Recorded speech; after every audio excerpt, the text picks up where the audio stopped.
Okay.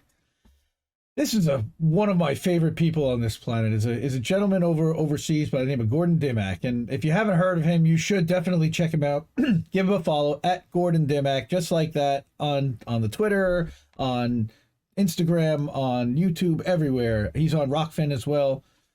This article, and he actually recorded a TikTok video about it. It's about 6.5 minutes. I encourage everybody to go watch it. And it was talking about how Jeremy Corbyn was right all along. And well, what specifically? Speaking specifically about that it was a scam and that accusations about him being a raging racist who hated the Jews were exaggerated by the media and factions within the Labour Party for political gain.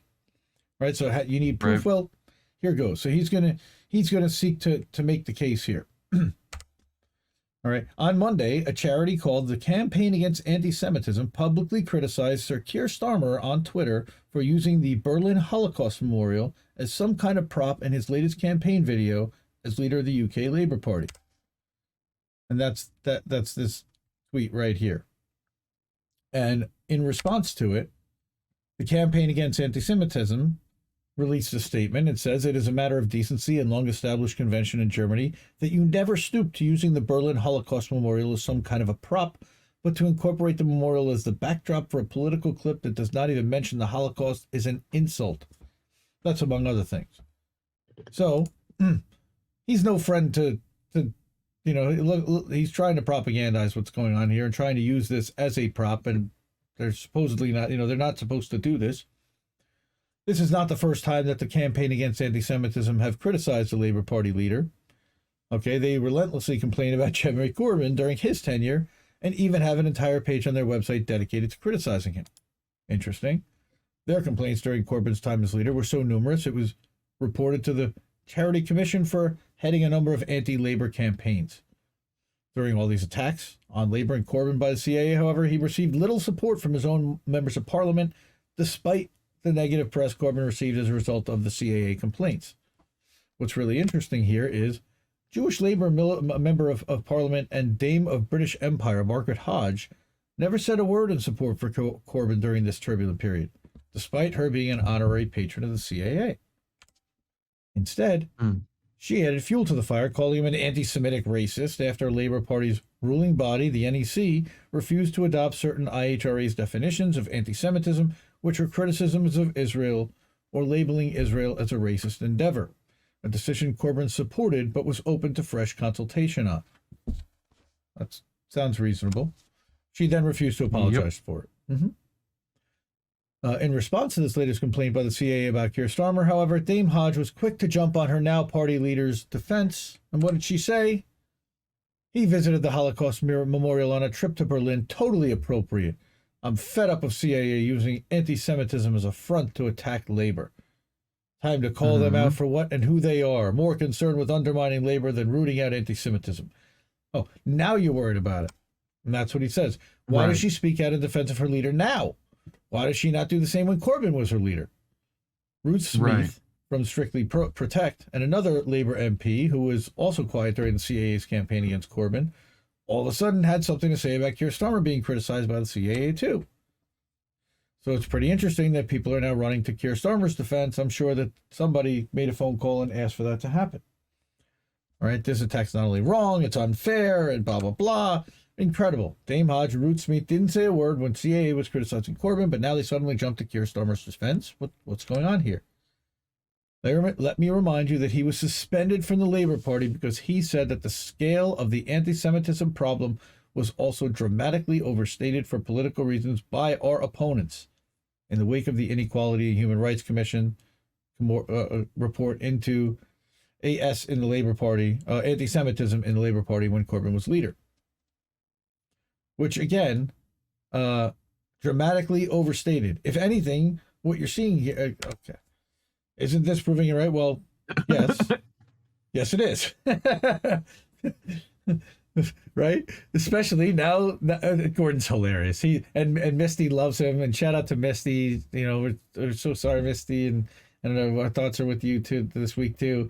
But especially now that we know what is the so-called Ford report, okay, the details of which have been leaked in the media in the last few days. Now, He admits that he hasn't read the Ford report. However, the buzz is that the report basically proves what many have been saying all along, that complaints of anti-Semitism were weaponized by factions within the Labour Party against Jeremy Corbyn. Right.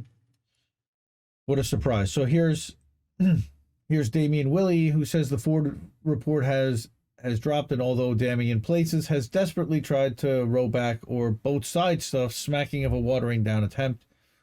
As much as the media are spending it as exoneration for the labor right too, it really isn't. And this is an entire video that you can watch from Damian Willie. This was a few days ago on Twitter. So he says he has to repeat that this is what Corbyn was expelled from the Labour Party for saying, that the scale of the anti-Semitism problem was also dramatically overstated for political reasons by our opponents. Exactly the same thing Dame Hodge and Ruth Smith are now doing. So they're right, of course. The CIA is a pro-Israel, politically biased group, and highlighting their complaints was a witch hunt by our media, but that also means that Labour MPs not only let that happen and said nothing, but leaned into the rhetoric with attacks of their own. Because they wanted to get rid of Corbyn and install this stooge. So to say that this is, they're right to say that it's a politically motivated attack by the CIA, but that also means Corbyn was right too. So logic dictates that one of two things now need to happen. Either Jeremy Corbyn is given back the Labour Party whip by Starmer, or Dame Hodge and Ruth Smith should be suspended by him for doing the same thing. Same thing. Right? Yep. Either way, it's 100% proof that it was a scam, and that accusations Jeremy Corbyn was a raging racist who hated the Jews were exaggerated by the media and factions within the Labour Party and for political gain. Corbyn was right. And again, who hated the Jews? I've never seen him ever make a statement to that effect. What I've seen him do is defend the rights of Palestinian people. Okay, and look for equality and denounce the Israeli government. That does not denounce Jews. Okay, see, this is again conflating Israel with Judaism is a very dangerous thing to do, and that's what the Labour Party was trying very heavily to do, and that's one of the reasons why I wanted to include this. On top of the fact that if you can go support my friend Gordon. The BBC are silent on all this, by the way, so not a peep about it anywhere, of course, on their news shows. I wonder why. But before you go, there's never been a more important time for truthful journalism, and never a worse time to get paid for it. So please support independent journalism however you can, and you can support his work with a link at the bottom of this article and on his website. I've donated to Gordon in the past. I'm a fan of his work, and he is an ardent, stringent, original G Assange supporter who's been there from the beginning and puts his heart, his soul. Wait. You went OG, but you went original G, but not original gangster. No, because he's not really a gangster, but OG is still okay. Kind of. Yes, you just spread out the original part, Yeah, but not the G part. Sure. Yes, anyway, so that's our friend Gordon. Right. Again, hook up Gordon, GordonDimac.com, at Gordon Dimac on Twitter, on Instagram, on TikTok. He's big on TikTok. Good dude, real good dude, good heart. And calling it out, and big fan of people who call it out. So we don't normally cover British politics, and I get that, and I don't really know half the players involved.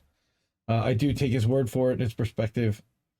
I can be completely wrong, and he can be a complete schmuck on this one, but I don't think so. It seems like he's got his stuff down. I do know that they were certainly coming at Corbyn hard with the anti-Semitism stuff, that they torpedoed his leadership of the party, that he could have potentially been prime minister, but they basically torpedoed the law. They torpedoed his campaign so that he would lose to Boris Johnson. Oh, right. That clown. Right. Was it Boris Johnson or was it the other guy, Farage? I don't even remember which clown it was. It was one of the two douchebags. But Yeah, KFC original recipe. Gee, that's right. That's right, bacon. I smell bacon in the house. Mm. They're getting Starmer now. Yes. Hypocrites all. That's right, Garrett Brown. So let me put that up on Yeah. screen.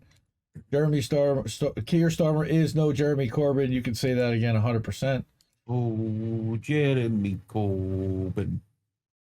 Okay. At the UFC fights this weekend, do you know Patty the Batty?